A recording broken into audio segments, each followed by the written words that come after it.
So hi guys, welcome back to my channel. So today we're gonna talk about my iPhone XS Max that I just received today from Globe. So okay, fun fact, I didn't order online. Because I'm a platinum user and I have a relationship manager with me. Actually yung manager ko, and then he ordered for me because of the priority thing to all platinum subscribers. So we're gonna unbox this. I have my iPhone Max. I just had this like a few minutes ago from Glow. It is an iPhone XS Max color gold, 64 GB. So yan, makikita nyo naman dito na 64 GB siya from Globe. Ayan. Okay, it's an iPhone. iPhone. Oh, I hope you guys can see it. Ayan, iPhone. Ito siya, guys. So, i-unbox na natin siya, okay? So, this is the opening. Bubuksan natin siya. Right there. Ayan. Bubuksan na natin siya, guys. Bubuksan ko na siya. Ayan.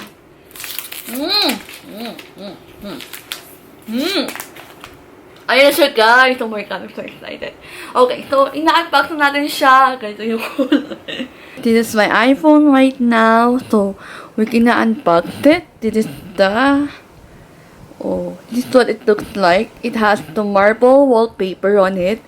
It's actually a globe or earth marble. I think marble, right? So, this is it, guys. So, ito na yung iPhone. So, we're gonna unbox this one like that. Yeah, let's open this one. Ayan. Ooh, it's good. It's a good feeling of sensation. We're gonna put this right here. This is how it looks like. Oh my God. Yeah. So, this is what it looks like. So, designed by Apple in California. So, yeah, that's it, guys. So, that's what it looks like. Okay. Okay. Oh my God, this is the iPhone already. Okay. So, we're gonna unbox this. Wait. We're gonna just put... Oh my God, that's it. That's it.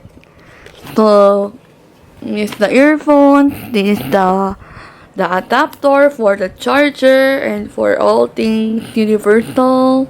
For USB port, for anything.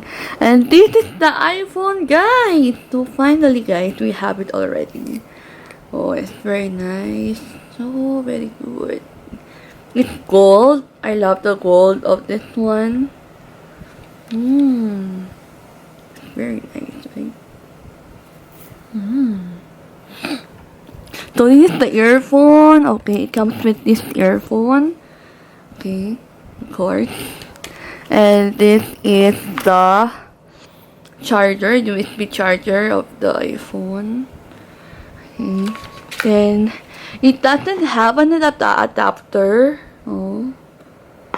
But this one, I think, is lighting port din. Yung, ito, earphone. And, yeah, it's good. So, let's open this one. Like this. Oh my God, guys.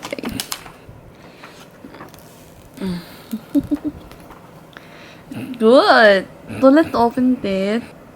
Hello. So, we're here already. Hello, swipe up to open. English. So, yan guys. Ito na yung unboxing ng aking iPhone. So, ito na siya guys. So, currently, nag-download ako ng mga applications ko na na-upload ko before sa dati kong iPhone, which is the iPhone 8 Plus. So, ngayon, ito, iPhone XS Max. Ayan lahat yung mga applications na tina-download ko. Currently, ang dami niya. Diba? Ang dami niya nakastack. Kaya ganyan siya. Ito yung normal look ng iPhone. Ayan. So, syempre, kung ano meron kayo sa iPhone yung ngayon, yun din naman yung nakikita yung sa screen. Pero mas improve lang. Yung camera niya, I think yung battery, and yung parang, yung processor niya, yung mabilis na siya na onte. Yeah. Ito dati yung mga iPhone. So, okay siya guys, kasi napaka-useful niya for me. for me, I think it will be useful kasi okay siya at for fitness and stuff, creative stuff. Yeah. And, ayan guys, so wala na yung home button. Hindi ako sanay sa walang home button. But, yeah, I think swipe lang ako ng swipe. And, gold siya guys, ang ganda. Right? So, ayan guys, improve lang yung camera. So, I hope kung gusto nyo nito, pwede naman kayo mag-vlog using the iPhone. Kasi, I think better din naman kung iPhone, diba? Maganda rin naman kasi yung camera na to. Pwede na siya pang vlog. Kung ito lang yung parang gadget nyo para gumawa ng mga YouTube videos. Pero okay siya guys, ang ganda. Worth it naman. And, ayan guys, ang ganda. I love this. And, medyo okay siya for me. And, sobrang gusto ko siya. And, yeah, kung gusto nyo lang bumili, then you can buy it from Globe. See you guys again into my next video. And I hope you guys enjoyed my mini unboxing of iPhone XS Max. And, yun guys, see you guys again into my next video. Bye-bye!